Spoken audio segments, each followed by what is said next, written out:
Toby said it about a month or so ago. I can think of a million other things I'd rather be doing than standing up here. And it's true.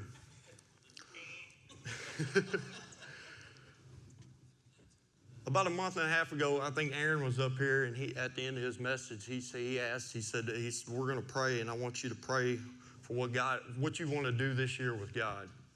And I stood back there and I prayed, and I said, God, I want to be closer to you. And David's always said, you're real close to God when it's awkward, and today it's going to be awkward. Because as soon as it was over with, no sooner than the lights come on, David shot up out of his chair, turned around and said, hey, come here. He said, pick a day. And I said, okay. Anyhow. Yeah. Like David said, my name is Daniel Croker. I'm married to Megan. We have two sons, Weston and Waylon. There was a time in my life where I almost lost them all. About 5 years ago, I had a bad addiction to meth. It all started when I was 16, on and off, in and out. People tried to help me. It came and it went. Before me and Megan met, I got into a little trouble and got straightened up, and I was good for about 5 years. And then one day it all changed, and it changed real quick. My life that I had with my wife, my newborn son, the choices I'd made within an instant, I was about to lose them all. The process that I went through in the last 5 years and through that time in rehab was painful in a good way. The process is always painful. You got to make sacrifices, and it's a lot of work. It started out one day, I got off of work, had been working nights. I'd been clean, everything's good. Weston probably wasn't 3 months old. And I went to work cows with somebody in Winnie, and I got back on it. And they say you pick up right where you left off if that was the case, and mine was worse. Within a year, I'd hit rock bottom with a chisel and hammer in my hand, going deeper. On August 11th, 2015, it all came to an end. My life changed forever. My sister had Weston, and I stopped by the house to check on him. And I left my truck running out by the road. Me and Weston fell asleep in the recliner, and a cop pulls up, and Laura said, hey, there's a cop outside by your truck. I said, okay, set Weston down, got up and went outside. He said, hey, you got 2 guns in your truck. I said, yes, sir, I work on a ranch down the road, and I carry them all the time. He said, well, you're a felon. I said, no, I'm not. And he said, till we get this figured out. He put me in handcuffs and went to put me in his car. And he searched my pockets and found all my dope. Never said a word, nothing. Laura brought Weston out. I hugged him, kissed him, because I knew I was going away for a long time.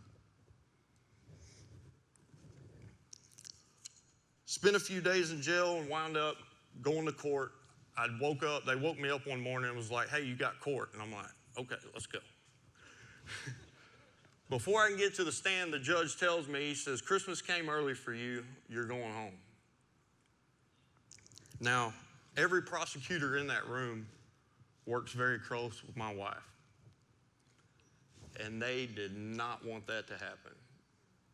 And I remember one of them specifically saying, that's a shame, because I was really looking forward to prosecuting him. All my charges have been dropped because of what the cop did or didn't do. I didn't even care. I was going home. I get out, and my dad comes down from Minnesota.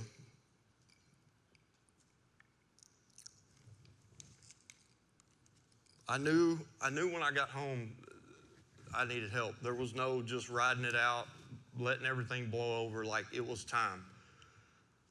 Because through all that whole year of the fighting and the arguing and the losing friends, and I could tell people that had called me every day. Mr. Pat called me every day when I started working for him. Let's go eat lunch. Let's go eat lunch. And I noticed some phone calls stopped. I noticed things at home, but I never knew how to handle it. My solution to the problem was going and hiding, and I did. I would leave before Megan got up, and I would come home after she went to bed. So I get out of jail. My dad comes down, and he gets me lined up at a rehab in Beaumont. Rewind a little bit. In that year, I'd actually prayed like I wanted out. I really did. Didn't know who to talk to, had that mentality that people wouldn't understand. It's a horrible feeling, but in all honesty, I could have talked to anybody. I could have talked to my wife. I could have talked to my mom. I could have called Doug. Could have called David, my mother-in-law, any of them I could have called. But instead, I pushed all them aside and kept talking to the people that I was hanging out with. So I go to rehab in Beaumont. And to be honest with you, when we were backing out of the driveway of my sister's house, I asked my dad, I said, how do I get a relationship with God? And his exact words, I remember it till this day. He said, I don't know, son, but you need to figure it out. So I go to rehab. I go to rehab with the mindset that they don't know. They don't know what my problems are at all. But within the first hour, I realized every person that was in there had the same problem I had, the same story I had.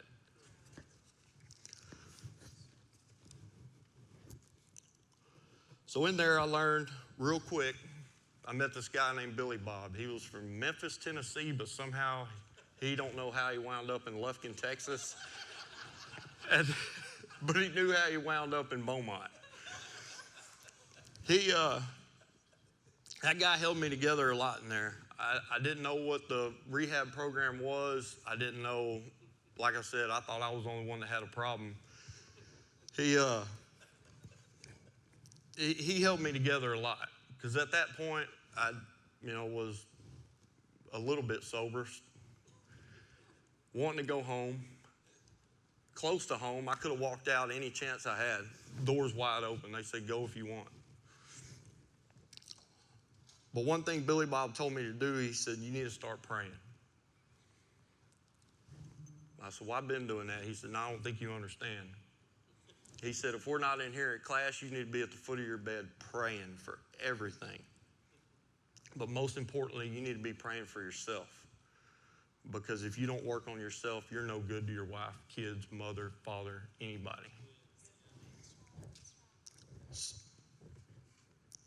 So that really got me. And one day we're sitting in class, and they had the 12 steps on both sides of the doors. And I asked Billy Bob, I said, hey, man, who come up with this? And he goes, well, they're right out of the Bible. I said, what do you mean they're right out of the Bible? He said, every step, all 12 of them, right out of the Bible. Go look it up. So I did. And I had a better understanding of it, because the way they had it was for everybody, and I wasn't that guy. I wasn't for everybody. I needed my own way of comprehending it, and I did. Spent 14 days over there, was ready to get out, and wasn't going home. I was allowed, I had two options: either stay there longer every day, or go to a halfway house and go to work. At first, I chose that. I called my dad. I said, hey, my time's up.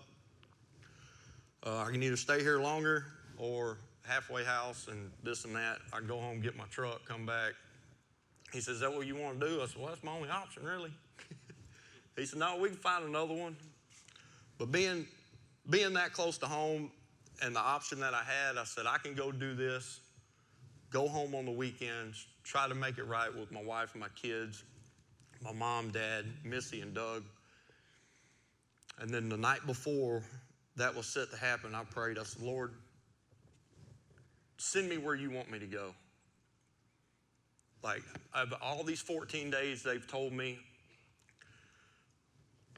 what I've been doing and the choices I've made for myself have not been right. So I prayed about it. Called my dad in the morning. He said, well, you come up here. My dad lives in Minnesota, and I hate being cold. Hate it. I lived in North Dakota for 5 or 6 years, and I left because I was tired of being cold. So I called him. I go to my counselor. I said, hey, don't worry about making that phone call about the halfway house. I said, I ain't going. She goes, what do you mean you ain't going? You got to finish this out here. I said, no, I think I'm going to Minnesota. She goes, okay. Next day I get out, Dad has me a plane ticket. I'm talking no time. Mandy picked me up, straight to the airport. No time at all here. Pack your clothes. Like, I don't even think I had time to pack a whole lot. I was on a plane to Minnesota.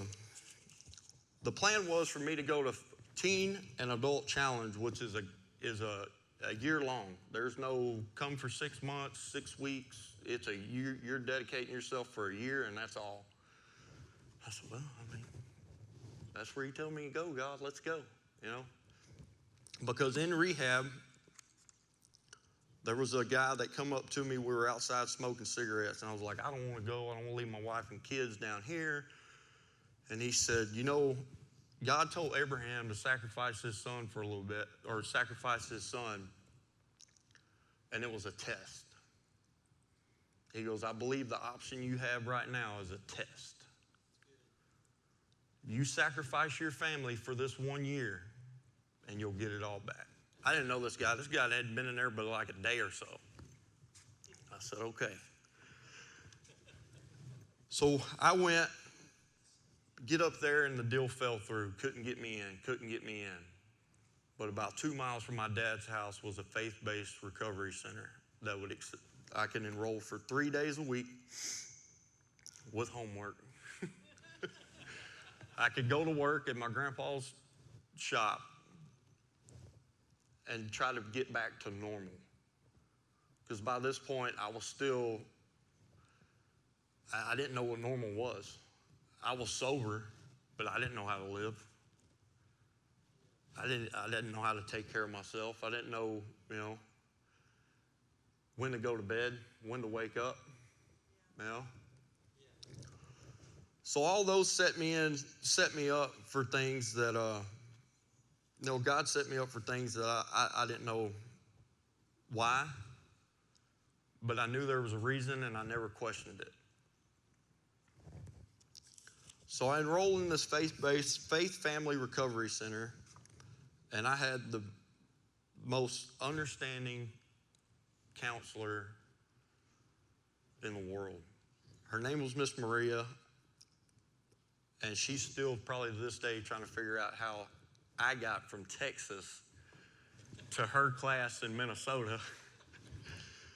But I spent 10 weeks there, learned a lot, learned how to pray about it, really learned how to dissect the 12 steps out of the Bible, because it's either that way or no way there. But that wasn't enough for me. I had to stay busy. Shop closes at 5 o'clock.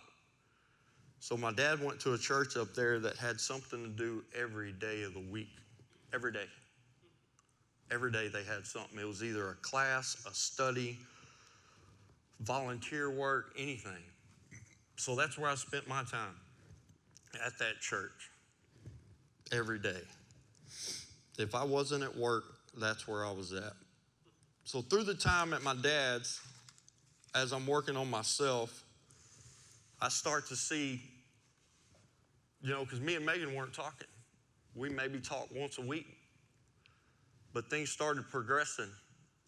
She would text me and check on me, or I would text and get one back. And before you know it, we were actually having normal conversations on the phone, which I don't think either one of us knew how to do because of all the stuff the hiding and the griping and the fighting that I put us through. So in that time that I'm working on myself, things started happening back with me and her. And about midway through it, I told Megan before I left Beaumont, I said, I want a Bible. And she told her mom, and she bought me one. So while we're up there, our phone conversations in the afternoon weren't even conversations. We read together every night, no matter what. No matter what. If I had to wait up because she had something to do, I waited up. She did the same thing.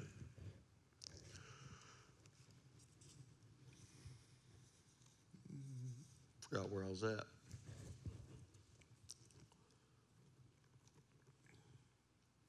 So 2 weeks before I graduated up there, I flew home to take Megan to a Casting Crowns concert in Beaumont. It was the first time that we'd been together, me and her, alone, nobody, and we actually could talk and have a normal conversation. Went to the concert, come back, went to church. That Sunday morning, like David said, he's known me a long time. But that was the first time I've ever stepped in his church. And I remember sitting in the back. He said he was glad to see me, and he's in the middle of the preaching, and all of a sudden he goes, y'all are all jacked up. Every one of y'all. That's why y'all are here. And I was like, well, found my spot.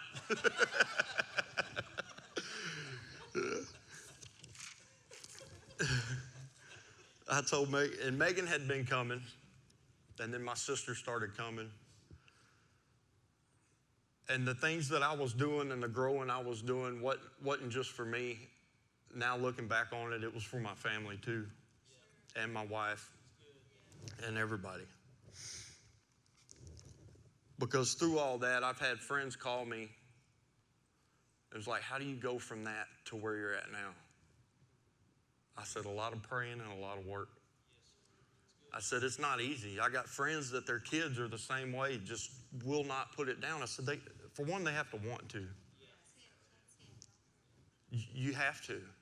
Because, if you don't, it's pointless.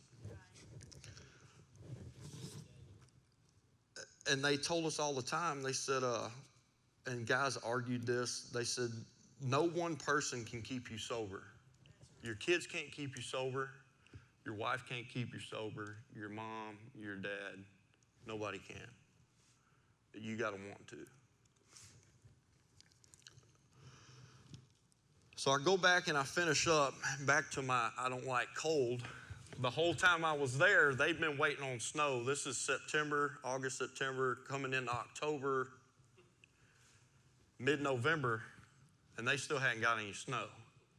And I kept telling my counselor, I've been praying for that.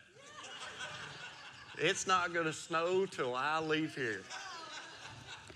The day of graduation, I was getting in a car, me and my grandpa, to drive down here for Thanksgiving. Walked outside, it was snowing. I gave everybody a hug and I left. This same day.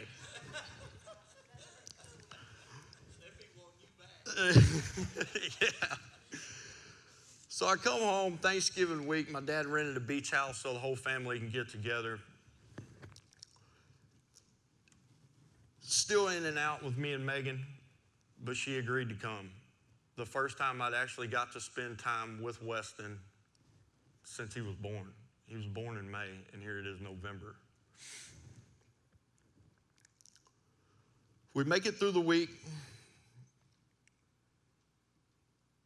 Everyone went home. My dad went back. My grandpa went back.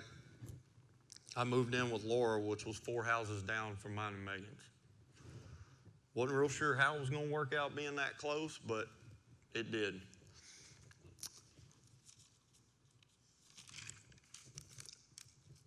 Coming into December and Christmas, looking for a job. January, nothing. Couldn't buy one. Finally, one day, my uncle calls me from Louisiana. He said, you want to come work over here? I said, shoot, yeah, buddy. Sign me up. So I take off over there. It's a little too far to drive every day, So I wound up staying there. I bought a camper, wound up staying, and that was probably the best thing in that point in my life that I did. I had not necessarily me time, but me time. Johnson's Bayou, Louisiana. Yeah. I had two choices after work, go fishing or read your Bible. So I did both. I spent a year down there just finally still working on myself, and I still do today. But it was all, God lined all this up. I prayed about it. I said, God, I want my family back. Megan was praying she wanted her husband back. I tried to spend most of my time working on myself because they told me she would see that. My family would see that. My in-laws would see it. Give it time. You keep working on yourself, because if you give up on yourself, it's not going to work. So going through all that down there, I got with Josh one day. I said, man, I got to do something when I come home. I come home on Thursday evenings. I'm Thursday evening, Friday, Saturday, go to church Sunday, and I'm gone again. So we started a little Bible study. Every Thursday evening when I come home, we went to the shop. Things like that kept my mind off of my choices, because my choices wanted to just go knock on the door and talk. Megan didn't want to talk at all.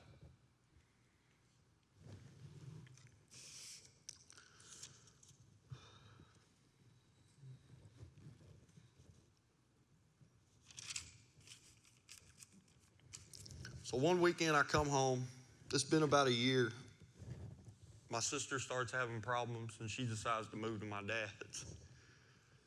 And I come home, and she's like, hey, you're going to have to figure out something to do because I'm leaving. It's like, what do you mean you're leaving? She goes, yeah, me and Ryan's and the boys are going to move to Dad's. You need to go down there and beg Megan to let you sleep on the couch, or you need to find somewhere to live because we're getting rid of this house.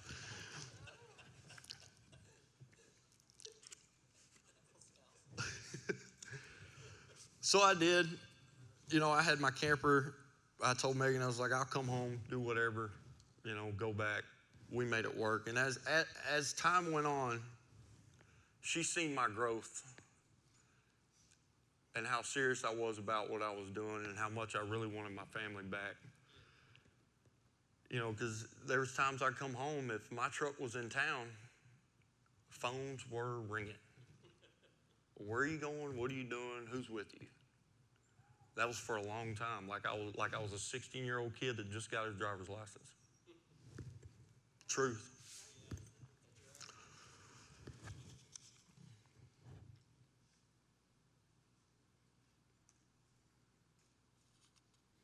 As all this started coming around, me and Megan started working our things out. Stayed hooked here at church with David.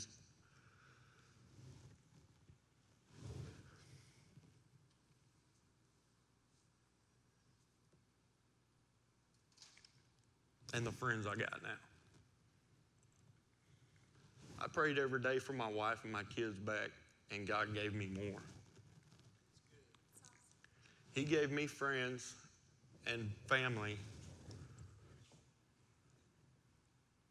that would do anything in the world for me, that seen my walk, seen my struggles, seen me push through, not give up.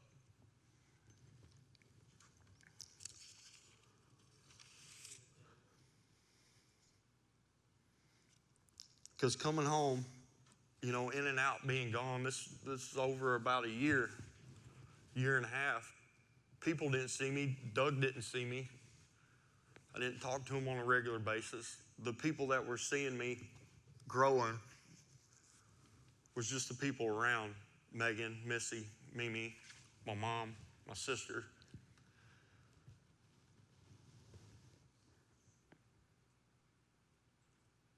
And it bugged me for a little bit. It's like, I gotta find something to do. Like, I gotta show my friends that I'm back. And that was hard to do. Very hard to do. To gain somebody's trust back was hard. Because I'd come home and it was no phone calls, hey, let's go hunting, or are you coming down here to go hunt, or anything. Let's go eat lunch, none of that. It wasn't easy for people to trust me again.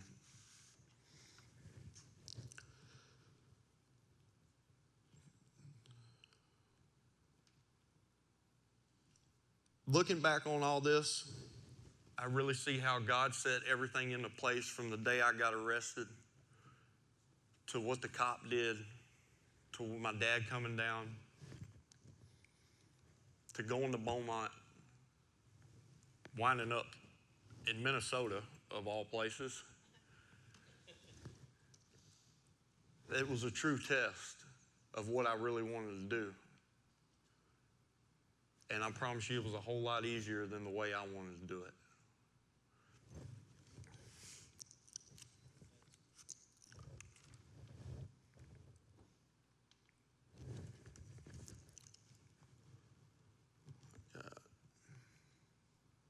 Jeremiah 18, 1 through 4 says, the Lord gave another message to Jeremiah. He said, go down to the potter's shop and I will speak to you. So I did as he told me and found the potter working on his wheel. But the jar he was working on did not turn out as he hoped. So he crushed it into a lump of clay and started over. When I read that, I said, that's what God did to me. God didn't just wad me up and throw me in the trash and find somebody else. God wadded me up and started molding me from that day. From the day I finally surrendered and asked, he molded me. He still molded me, and it hurts. It hurts.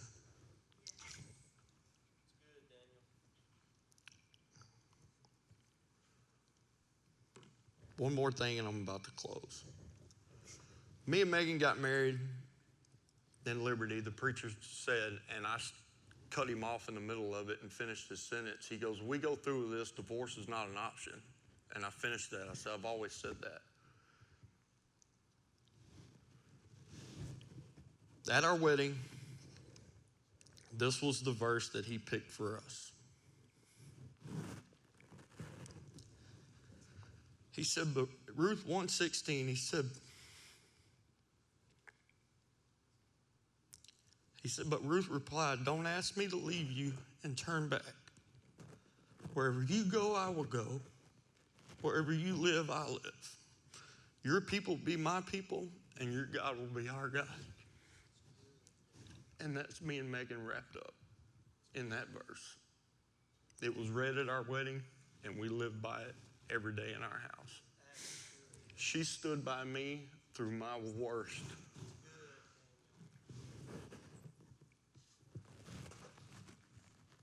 Megan, I love you more than you'll ever know for standing by me and putting up with everything I put you through. Not many people would do that. But the life we have today, I wouldn't trade it for nothing.